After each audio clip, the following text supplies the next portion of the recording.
بسم اللہ الرحمن الرحیم اللہم صلی علی محمد وعلی آل محمد۔ السلام علیکم ورحمۃ اللہ وبرکاتہ۔ A very warm welcome to my channel۔ میرے آج کے ولاگ کا ٹائٹل ہے fasting when the body suffers and the soul soars۔ The month of hunger that feeds the heart۔ برادران اسلام، بہنوں اور وہ نوجوان جو آج زندگی کی بھاگ دوڑ میں تھکے ہوئے ہیں، مایوس ہیں، ٹوٹے ہوئے ہیں، آج میں آپ سے ایک سوال کرتی ہوں۔ جب صبح اذان ہوتی ہے، آپ سحری کھاتے ہیں اور پھر دروازہ بند کر دیتے ہیں بھوک پر، پیاس پر، نفس پر، تو کیا آپ نے کبھی سوچا کہ اللہ تعالیٰ نے بھوک کیوں رکھی؟ وہ تو قادر مطلق ہے، وہ چاہتا تو روزے میں بھی پیٹ بھرا رکھتا، مگر اس نے بھوک رکھی، پیاس رکھی، تکلیف رکھی، کیونکہ وہ آپ کو توڑنا نہیں چاہتا بلکہ وہ آپ کو بنانا چاہتا ہے۔ اللہ تعالیٰ نے قرآن مجید میں فرمایا، یا ایھا الذین آمنوا کتب علیکم الصیام کما کتب علی الذین من قبلکم لعلکم تتقون۔ اے ایمان والو، تم پر روزے فرض کیے گئے جیسے کہ پہلوں پر فرض کیے گئے تاکہ تم متقی بن جاؤ۔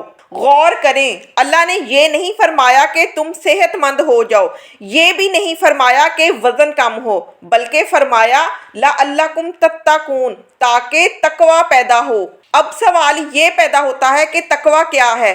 تقوی یہ ہے کہ جب کوئی نہیں دیکھ رہا تب بھی تم وہی کرو جو اللہ چاہتا ہے، اور روزہ اسی کی ٹریننگ ہے۔ بھوک لگی، کھانا سامنے ہے، کوئی دیکھ نہیں رہا مگر تم نے نہیں کھایا، کیوں؟ کیونکہ اللہ دیکھ رہا ہے۔ یہی تقوی ہے، یہی وہ چیز ہے جو رمضان آپ کے اندر ڈالنا چاہتا ہے۔ رمضان اللہ کی بوٹ کیمپ ہے۔ محترم سامعین، کیا آپ نے کبھی فوج کی ٹریننگ دیکھی ہے؟ فوجی کو جان بوجھ کر بھوکا رکھا جاتا ہے، جگایا جاتا ہے، دوڑایا جاتا ہے، تکلیف دی جاتی ہے۔ کیوں؟ کیا کمانڈر ظالم ہے؟ نہیں، کیونکہ وہ جانتا ہے کہ جب میدان جنگ آئے گا تو یہ فوجی ٹوٹے گا نہیں۔ رمضان وہی بوٹ کیمپ ہے، مگر یہ روح کی جنگ کے لیے ہے۔ نبی کریم صلی اللہ علیہ وآلہ وسلم نے فرمایا، روزہ ڈھال ہے۔ ڈھال کا مطلب ہے حفاظت، تحفظ، شیطان کے وار سے، نفس کی کمزوری سے، گناہوں کی دلدل سے روزہ آپ کو بچاتا ہے۔ کہتے مگر ڈھال بھی تبھی کام کرتی ہے جب آپ نے اسے پکڑنا سیکھا ہو، اور رمضان وہ سیکھنے کا مہینہ ہے۔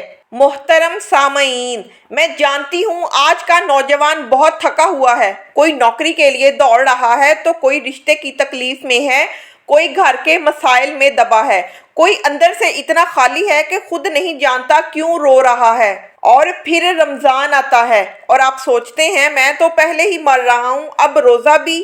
مگر سنیں، اللہ تعالیٰ نے فرمایا، وَعَسَىٰ أَن تَكْرَهُوا شَيْئًا وَهُوَ خَيْرٌ لَكُمْ۔ ہو سکتا ہے کوئی چیز تمہیں ناپسند ہو مگر وہی تمہارے لیے بہتر ہو۔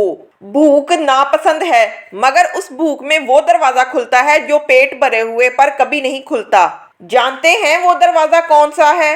دعا کا دروازہ۔ جب پیٹ خالی ہوتا ہے تب دل بھرا ہوتا ہے، جب جسم کمزور ہوتا ہے تب روح طاقتور ہو جاتی ہے۔ نبی صلی اللہ علیہ وآلہ وسلم نے فرمایا، روزے دار کی دعا کبھی رد نہیں ہوتی۔ تو اے میرے تھکے ہوئے بھائی، اے میری آنسو بھری بہن، رمضان آپ کو توڑنے نہیں آیا بلکہ رمضان آپ کو سننے آیا ہے۔ محترم سامعین، ہم جانتے ہیں کہ جسم کو کھانا چاہیے، مگر روح کا کھانا کیا ہے؟ اللہ تعالیٰ نے فرمایا، آگاہ ہو جاؤ کہ اللہ کے ذکر سے دل کو اطمینان ملتا ہے۔ آج کا نوجوان موبائل پر گھنٹے لگاتا ہے، دل خالی، نیٹ فلکس دیکھتا ہے رات بھر، دل خالی، سوشل میڈیا سکرول کرتا ہے، دل خالی۔ کیوں؟ کیونکہ روح کی بھوک روح کے کھانے سے مٹتی ہے۔